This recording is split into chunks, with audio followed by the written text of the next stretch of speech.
नमस्कार मित्रांनो, मी प्रतिभा आपल्या महासरकारी योजना या यूट्यूब चॅनलमध्ये तुमचं स्वागत करते। तर आजच्या या व्हिडिओमध्ये आपण अतिशय महत्त्वपूर्ण अपडेट घेऊन आलेलो आहोत। ग्रामीण भागासाठी एक मोठा निर्णय आहे। घरकुल योजनेत थेट 50,000 रुपयांची त्या ठिकाणी वाढ झालेली आहे। केंद्र पुरस्कृत जी प्रधानमंत्री आवास योजना आहे त्याचा ग्रामीणचा दुसरा जो टप्पा होता त्या अंतर्गत घरकुल योजनेत थेट 50,000 रुपयांची वाढ करण्यात आलेली आहे। पण ही वाढ नेमकी कोणाला मिळणार, काय अटी आहेत आणि 15,000 रुपये कोणाला मिळणार नाहीत या संबंधीची संपूर्ण सविस्तर माहिती या व्हिडिओमध्ये आपण पाहणार आहोत। त्यासाठी हा व्हिडिओ तुम्हाला शेवटपर्यंत पाहायचा आहे आणि चॅनलवरती नवीन असाल तर पटकन चॅनलला सबस्क्राइब करायचं आहे।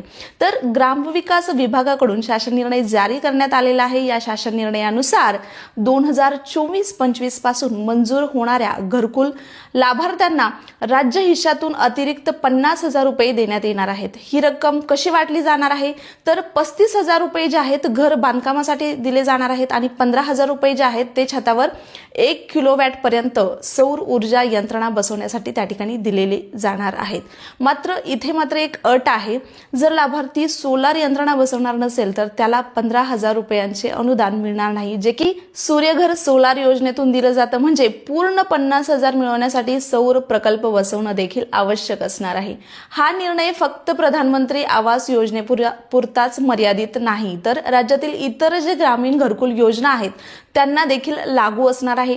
जसे रमाई आवास योजना आहे, शबरी आवास योजना आहे, त्याचप्रमाणे मोदी आवास योजना, यशवंतराव चव्हाण मुक्त वसाहत योजना, या सर्व योजनांसाठी ही जी आहे ती अट लागू असणार आहे। म्हणजेच विविध सामाजिक घटकांतील लाभार्थ्यांनाही याचा फायदा या ठिकाणी होणार आहे।